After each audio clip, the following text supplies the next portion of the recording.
Dear students, this is Praveen Kumar Agrawal from Management Department. Welcomes you in my today's lecture of Principles of Economics. In today's lecture, we will discuss upon the topic mathematical derivation of equilibrium or profit maximization of firm. जैसा कि previous lecture में हमने break even analysis के basis पर किसी particular firm के profit maximisation या उसकी इक्विलिब्रियम कंडीशन को डिटरमाइन किया था और ये डिटरमाइन किया था कि हम किस तरह से ब्रेक इवन एनालिसिस का यूज़ करते हुए किसी भी फर्म के मैक्सिमम प्रॉफिट को प्रॉपरली डिटरमाइन कर सकते हैं, जैसे हमने TRTC अप्रोच का नाम दिया था। लेकिन जब हम TRTC अप्रोच की बात करते हैं तो इसमें सबसे बड़ा पॉइंट क्या है कि जो मैक्सिमम प्रॉफिट है वो टोटल रेवेन्यू और टोटल कर्व्स के लार्जेस्ट वर्टिकल डिस्टेंस के बेसिस पर डिटरमाइन किया जाता है और इसको डिटरमाइन करना बहुत ज़्यादा डिफिकल्ट होता है। इसको फाइंड आउट करना इट इज़ वेरी डिफिकल्ट, क्योंकि हमें क्या करना पड़ता है, इसमें फर्म के हर एक लेवल ऑफ आउटपुट पर उसके टोटल रेवेन्यू और टोटल कॉस्ट को प्रॉपरली केयरफुल्ली एग्जामिन करना होता है और इसको एग्जामिन करना ये बहुत ज़्यादा टिपिकल होता है।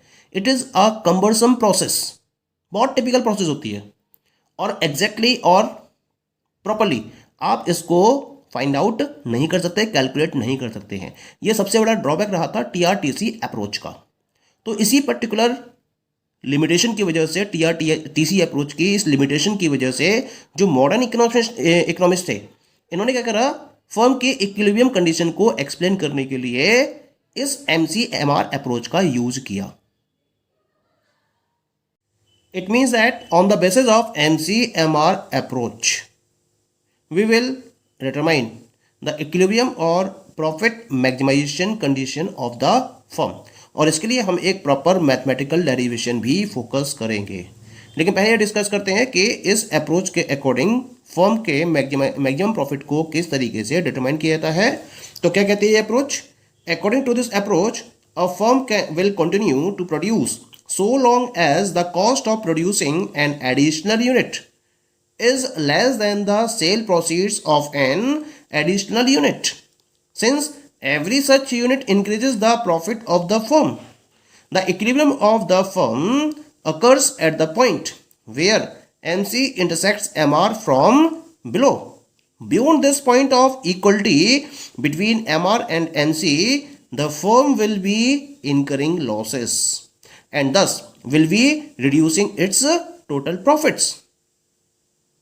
यानी कि क्या कहना था इस अप्रोच का कि अगर कोई फर्म प्रोडक्शन की प्रोसेस में इन्वॉल्व है तो वो तब तक प्रोडक्शन को कंटिन्यू रखेगी जब तक कि जो उसकी एडिशनल यूनिट की कॉस्ट है, यानी कि एडिशनल यूनिट को प्रोड्यूस करने की कॉस्ट, जिसे हम MC के नाम से जानते हैं, वो क्या होनी चाहिए, एडिशनल यूनिट की सेल प्रोसीडिंग से कम होनी चाहिए। यानी कि जो एडिशनल यूनिट से उसको रेवेन्यू जनरेट हो रहा है वो उस एडिशनल यूनिट के लॉस, उस एडिशनल यूनिट के कॉस्ट से ज़्यादा होना चाहिए। यानी कि मार्जिनल रेवेन्यू मार्जिनल कॉस्ट से ज़्यादा होना चाहिए, क्योंकि अगर ये सिचुएशन बनी रहती है तो इस केस में जो पर्टिकुलर यूनिट होगी ये क्या करेगी, फर्म के प्रॉफिट को लगातार इंक्रीज कर रही होगी।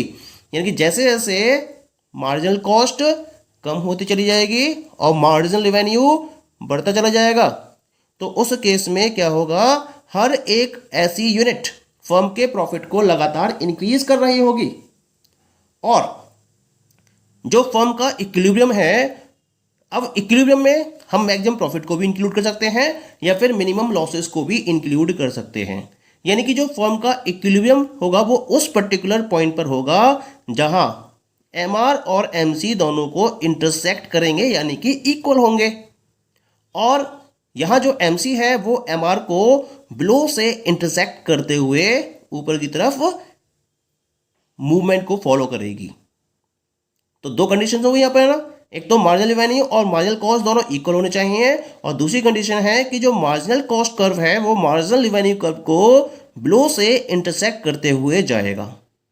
तो इस पर्टिकुलर पॉइंट पर जो फर्म का प्रॉफिट होगा वो मैक्सिमम होगा और फर्म इक्विलिब्रियम की पोजीशन में आ जाएगी। इस पर्टिकुलर इक्वलिटी के पॉइंट के अगर हम बियॉन्ड मूव करेंगे, यानी कि जहां एम और एम सी बराबर हैं और इस पॉइंट से अगर आप आगे मूव करेंगे, यानी कि फर्म अगर फर्दर प्रोडक्शन में इन्वॉल्व हो जाएगी, तब क्या होगा, फर्म को लॉस होना स्टार्ट हो जाएगा, क्योंकि इस पॉइंट के बाद जो फर्म का मार्जिनल कॉस्ट है वो मार्जिनल रेवेन्यू से ज़्यादा होगा, और इसके साथ साथ जो फर्म है उसका टोटल प्रॉफिट भी लगातार रिड्यूस होना स्टार्ट हो जाएगा। यानी कि इस थ्योरी के अकॉर्डिंग फर्म केवल और केवल उस पर्टिकुलर पॉइंट तक प्रोडक्शन को फॉलो करेगी जहां तक उसका मार्जिनल कॉस्ट उसके मार्जिनल रेवेन्यू के इक्वल होगा, और जो मार्जिनल कॉस्ट कर्व है वो मार्जिनल रेवेन्यू कर्व को बिलो से इंटरसेक्ट करते हुए आगे की तरफ मूव करेगा। क्लियर? अब हम इसके रिगार्डिंग एक मैथमेटिकल डेरिवेशन को फोकस करेंगे और उसके बेसिस पर समझेंगे कि किस तरीके से इन दो कंडीशंस के बेसिस पर फर्म के मैक्सिमम प्रॉफिट को डिटरमाइन किया जा सकता है। As the firm aims at maximisation of its profit, क्योंकि हर फर्म क्या चाहती है, अपने प्रॉफिट को मैक्सिमाइज करना चाहती है, और हमें यह भी पता है कि फर्म अगर अपने प्रॉफिट को डिटरमाइन करना चाहती है तो इसके लिए उसे टोटल रेवेन्यू में से अपनी टोटल कॉस्ट को सब्ट्रैक्ट करना होगा, इस तरह से वो प्रॉफिट को अर्न करेगी। तो यह फॉर्मूला बनता है आपका पाई, जैसे प्रॉफिट का, जैसे आप प्रॉफिट से डिनोट करते हो, तो प्रॉफिट को मैंने यहाँ पर पाई से डिनोट किया है। Pi is equal to T R minus T C. T R का मतलब है यहाँ पर टोटल रेवेन्यू और टी सी का मतलब है total cost. Total revenue is the function of output and total cost is also the function of output. Pi is equal to T R minus T C, इसे मैंने equation number 1 का नाम दिया है। ठीक है, तो यहाँ हमको ये दिखाई दे रहा है साफ साफ कि जो रेवेन्यू, टोटल रेवेन्यू और टोटल कॉस्ट हैं, they both are the functions of output for a given price P. एक गिवन प्राइस पी के लिए ये दोनों ही आउटपुट के फंक्शंस होते हैं। ठीक है, अब हम फर्स्ट ऑर्डर कंडीशन की बात करते हैं। तो जो फर्स्ट ऑर्डर कंडीशन है किसी भी फंक्शन के मैक्सिमाइजेशन के पॉइंट ऑफ व्यू से वो ये कहती है कि जो इसका फर्स्ट डेरिवेटिव है वो 0 के इक्वल होना चाहिए। तो हमें क्या करना पड़ेगा, जो इक्वेशन नंबर फर्स्ट है उसको डिफरेंशिएट करना पड़ेगा विद रिस्पेक्ट टू आउटपुट, यानी कि क्यू, क्योंकि ये दोनों ही क्या है, आउटपुट के फंक्शन है। इसी वजह से हम इसको क्या कर रहे हैं, आउटपुट के करस्पॉन्डिंग डिफरेंशिएट कर रहे हैं। ठीक है, तो यहां पर हमने इक्वेशन नंबर फर्स्ट को पहले तो क्या करेंगे, क्यू के करस्पॉन्डिंग या क्यू के रिस्पेक्ट में इसको डिफरेंशिएट करेंगे, और जो वैल्यू हमें ऑब्टेन होगी उसको हम 0 के बराबर पुट कर देंगे, क्योंकि ये हमारी फर्स्ट ऑर्डर कंडीशन है किसी भी फंक्शन को मैक्सिमाइज करने के पॉइंट ऑफ व्यू से। ठीक है, तो यहां पर आपको एक इक्वेशन दिखाई दे रही है, यहाँ पर D pi upon D Q is equal to D T R upon D Q minus D T C upon D Q. इसे मैंने पुट कर दिया इक्वेशन नंबर 2। ठीक है, अब कंडीशन क्या है हमारी कि जो D pi upon D Q है इसकी वैल्यू 0 के बराबर होनी चाहिए, तभी हमारे पास मैक्सिमम प्रॉफिट डिटरमाइन होगा। लेकिन हमारे पास जो D pi upon D Q की वैल्यू हमने डिटरमाइन करी है इक्वेशन नंबर 2 से, वो है D T R upon D Q minus D T C upon D Q. So this will be equal to 0, यानी कि यहां से जो D T R upon D Q है वो इक्वल टू हो जाएगा D T C upon D Q के, क्योंकि इसको हम इक्वल के इधर ले जाएंगे, तो 0 plus D T C upon D Q it will be equal to D T C upon D Q. इसका मतलब क्या होगा, जो D T R upon D Q है वो रिप्रेजेंट करता है रेवेन्यू कर्व के स्लोप को, और रेवेन्यू कर्व के स्लोप को हम नाम देते हैं marginal revenue. It means that D T R upon D Q को हम एम आर के बराबर या एम आर के इक्वल पुट कर सकते हैं। पॉइंट क्लियर हो रहा है? ठीक है, और इसके साथ साथ D T C upon D Q ये क्या होगा, ये टोटल कॉस्ट कर्व के स्लोप को रिप्रेजेंट करेगा, और टोटल कॉस्ट कर्व का जो स्लोप होता है वो कहलाता है मार्जिनल कॉस्ट। ये पॉइंट क्लियर हो गया? ठीक है, तो जब हम इक्वेशन 3 में इन दोनों वैल्यूज को पुट करते हैं तो हमें एक इक्वेशन मिलती है, and this is M R is equal to M C.